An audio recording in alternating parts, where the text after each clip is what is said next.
చిరు వ్యాపారులకు ఇదొక shocking news. యూపీఐతో బిజినెస్ ట్రాన్సాక్షన్స్ చేసే వారికి నోటీసులు వస్తున్నాయి. తాజాగా కర్ణాటకలో జీఎస్టీ నోటీసులు అందుకున్న వ్యాపారులు షాక్ అయ్యారు. దీంతో నో యూపీఐ బోర్డులు పెట్టారు. కర్ణాటకలో చిరు వ్యాపారులకు జీఎస్టీ నోటీసులు వచ్చాయి. చిన్న చితక వ్యాపారాలు, కూరగాయలు అమ్మే రైతులకు ఈ నోటీసులు అందడంతో టెన్షన్ పడ్డారు. లక్షల్లో జీఎస్టీ కట్టాలంటూ నోటీసులు రావడంతో ఏం చెయ్యాలో తెలియక గందరగోళంలో పడ్డారు. అయితే దీనికి ముఖ్య కారణం మాత్రం ఆన్లైన్ ట్రాన్సాక్షన్స్ అని తెలుస్తుంది. యూపీఐ ద్వారా పేమెంట్ ట్రాన్సాక్షన్స్ చేయడంతో అసలెంత మనీ వస్తుందో పోతుందో తెలియదు. అది కాస్త 20 లక్షలు దాటితే అధికారులు నజర్ పెడుతున్నారు.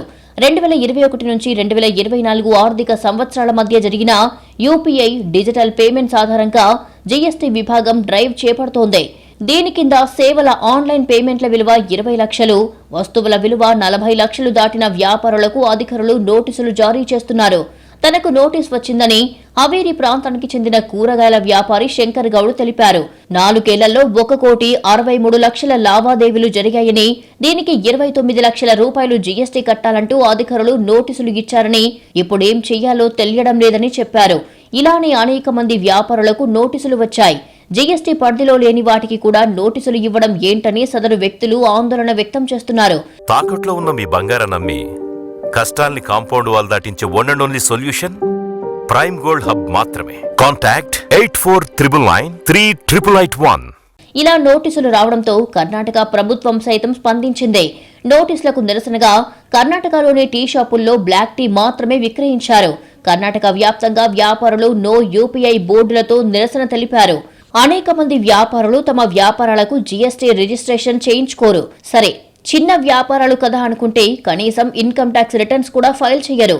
ఇది తెలియని వారు ఊర్లలో ఉండవచ్చు, కానీ సిటీలో వ్యాపారాలు చేసేవారికి ఎంతో కొంత అవగాహన ఉంటుంది.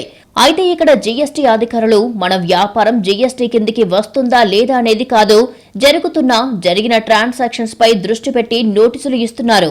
ముఖ్యంగా హైదరాబాద్ సిటీలో లక్షల సంఖ్యలో చిన్న చితక వ్యాపారాలు జరుగుతుంటాయి.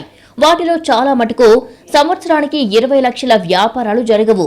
కాకపోతే కొన్ని వ్యాపారాలు 20 లక్షలకు మించి జరుగుతుంటాయి. వ్యాపారమే కాదు, మీ అకౌంట్లోకి ఎవరైనా డబ్బులు వేసినా కూడా అది వ్యాపారంలో భాగమే అవుతుంది అనేది గుర్తుంచుకోవాలి. అయితే ఇలా జరగొద్దు అంటే చిన్న బిజినెస్ అయినా సరే జీఎస్టీ రిజిస్ట్రేషన్ చేయించుకోవడమో లేదంటే ఐటీ రిటర్న్స్ ఫైల్ చేయడమో చేస్తే బెటర్ అని చెబుతున్నారు ఫైనాన్షియల్ ఎక్స్పర్ట్స్.